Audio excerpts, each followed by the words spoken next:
All right, so corporate America reminding us once again, as if we need it, reminding that the consumer is hurting. Take a look at this from Hershey. They note consumers are pulling back on discretionary spending. Meanwhile, Wayfair, they're actually making comparisons. Look at this statement at the bottom, folks. They're making comparisons to the great financial crisis. Now, my next guest posted her weekly note a couple of days ago looking at what's gone wrong and what's gone right. I want to bring in now Piper Sandler, Chief Global Economist, Nancy Lazar. Nancy, thanks for joining us. Earlier in the week, you noted that corporate earnings have been stronger than you expected and not recessionary, but I do find it intriguing. We're looking at the fact set, and companies with more than half their business in the United States, they're only growing at 4%, whereas those outside this country are growing at 22%. So it seems to me that the message still, the domestic economy may not be as strong as those earnings are suggesting.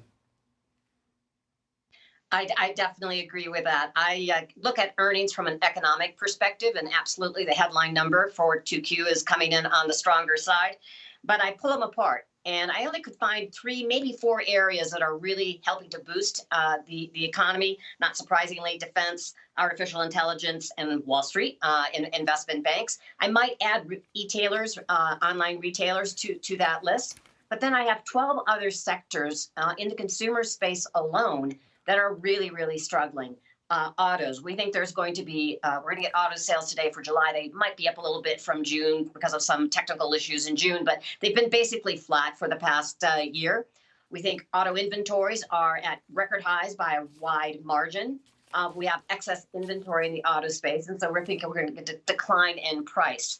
That's going to be particularly painful for the auto industry because obviously they just gave big wage increases. So we think profit margins in many, many consumer sectors, from autos to airlines to restaurants, are going to get squeezed as consumers pull back. I love your Hershey example. The price of sweets, of candy, has gone up 22% in 3 years. Right. They wonder why sales are weakening.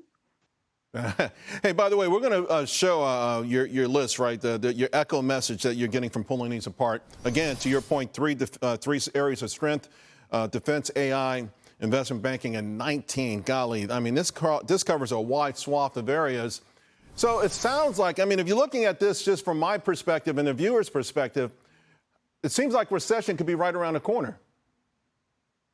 Well, you're starting to see the unemployment backdrop deteriorate. I know the level of the unemployment rate is low at 4.1%, but it is up. It's up from 3.4. It's on the verge of triggering the SOM rule. Second, unemployment claims we saw this morning, clearly higher. One of the things I do is I keep lists like you just showed, and there's a growing list of layoff announcements this week. Intel was at the top of it. And then the question is, why are companies doing that? And I listened to your previous guests, and we would say we are now just moving into the high risk period of a recession. It on average takes 10 quarters after a Fed tightening cycle to dip the economy into a recession. And so that way I agree with you. And this is now the 10th quarter. And I agree with you on that Wayfair comment. You are popping the stay-at-home bubble. Housing is experiencing a double dip. And so indeed, we think it could be a painful as we move into the fourth quarter is when our best guess of when a recession starts. So, Nancy, where does this put the Fed, and Jay Powell, who it was interesting to me yesterday. He was fumbling through his book a lot. He was relying on the book a lot. There were a couple of answers that he did not want to give without reading them verbatim. So it's obvious that to a degree he's walking on eggshells and trying to get this right. What's your assessment? Yeah. So I would give the Fed an A in 2020. I might give them a C in 21 for not tightening quick enough as inflation accelerated. And I would give their cautiousness this year. I'd take them back up to a B. I think they have been right to be cautious. This has been the biggest inflation price increase we've seen since the back half of the 1960s. It was not just transitory. It was due to massive monetary fiscal stimulus. And I think the Fed has acted prudent in not cutting more aggressively, let alone cutting yesterday, given the risk, which I think is still a potential problem if we don't have a recession. We think we need a recession to get a sustained shift down in inflation, or we risk potentially going back into something like the early 1970s. Wow. Nancy Lazar, you're one of the best. I appreciate you sharing all that with us. Thank you. Thanks for your time.